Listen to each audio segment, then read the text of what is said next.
ఓం నమో శ్రీ లక్ష్మీ వెంకటేశ్వరాయ శ్రీ మహాగణాధిపతయే నమః.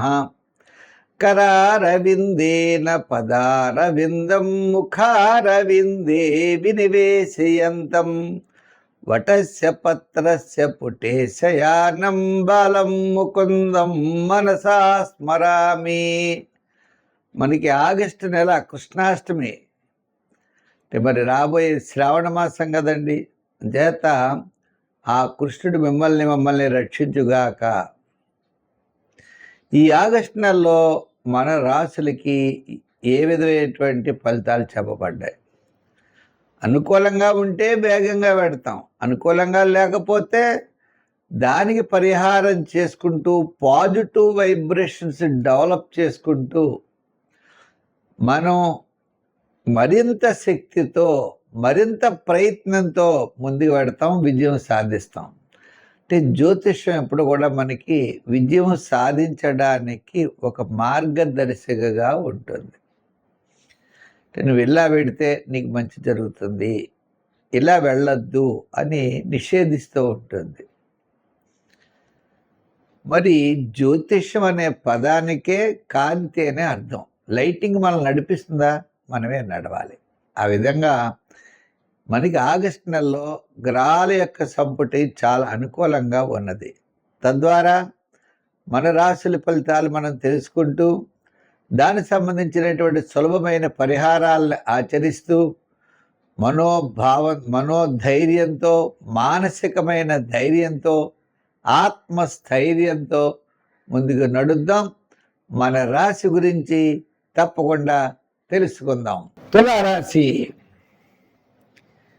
ఈ తులారాశి వారికి మనం చూస్తే ఆత్మస్థైర్యం ఉంటుందట. అంటే సమస్యలు తగ్గుముఖం పడతాయి. ఆర్థిక వ్యవహారాలు తప్ప, అంటే ఆర్థిక వ్యవహారాల్లో రూపాయికి రూపాయిన్నర ఖర్చు అవుతుంది, శ్రమ అవుతుంది. ఏదో ఉన్న అలా సరిపోతా తప్ప పెద్దగా నిలవేసేటువంటి విధంగా ఉండదు. దానికి సరిపోయేటటువంటి పరిస్థితులు అయితే తులారాశి వారికి కనబడుతున్నాయి. ఇంకా మిగిలింది ఏమిటే అంటే గురుబలం లేదు, శుక్రబలం లేదు. అంటే వేళకి తిండి తినేటువంటి అవకాశాలు తక్కువ. శుభ్రమైనటువంటి ప్రయత్నాలు ఆలస్యం అవుతాయి. విద్యార్థులు ఎక్కడో మనం సీట్ వస్తుంది అనుకుంటాం, రాదు. రాజకీయ పరంగా పిలిచేవాడు ఉండడు. వృత్తుల పరంగా మనం చూస్తే పర్వాలేదు, ఏదో ఆర్థిక సర్దుబాట్లు అంతంత మాత్రం జరుగుతాయి. వ్యాపారాత్మకంగా చూస్తే ఆగస్టు 15 నుంచి ఆగస్టు నెలాఖరు వరకు కొంత బెటర్ అవకాశాలు ఉండేటువంటి పరిస్థితులు ఉన్నాయి. ఏదైనప్పటికీ కూడా ఈ యొక్క రాశి వారికి ఆత్మస్థైర్యము, చాలా పట్టుదల, ప్రతి పని చేయగలనేటువంటి విశ్వాసము, దాని ద్వారా మాత్రమే విజయం సాధించే అవకాశాలు ఉన్నాయి. మిగిలిన గ్రహాలు అంటారా అంతంత మాత్రం ఉన్నాయి. అయితే స్థిరాస్తి డెవలప్మెంట్ విషయంలో కాస్త బెటర్ అవకాశాలు వస్తాయి. అధికారులు, ఉద్యోగస్తులు మెచ్చుకుంటారు. విద్యార్థులకు అంతంత మాత్రం. ఇంకా వ్యాపారాత్మకంగా మనం చెప్పాం కదా, మనకి ఎంత వ్యాపారం జరగాలో అంతే జరుగుతుంది. ఈవేళ మనకి అధికారులకి, మన యొక్క పనిచేసే వారికి దానికి సరిపోయేటువంటి పరిస్థితి అయితే ఉంటుంది. విశేషమైనటువంటి లాభాలు అయితే రావు.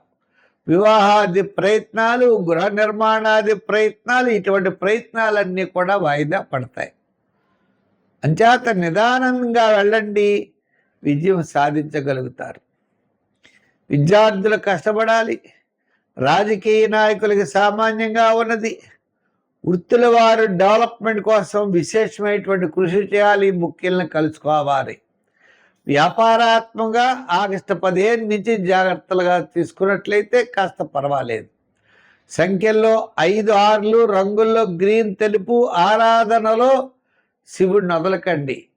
నవగ్రహ ప్రదక్షిణ చేయండి, శివాలయానికి వెళ్ళండి, శివ దర్శనం చేయండి, ఆయనకి ఇష్టమైన గన్నేరు పువ్వు లాంటివి ఇవ్వండి. వినాయకుడి ఇష్టమైన గరికి గడ్డి బెల్లం ముక్క ఇవ్వండి. మీరు తప్పనిసరిగా మీకు అనుకూలమైన ఫలితాలు ఉంటాయి.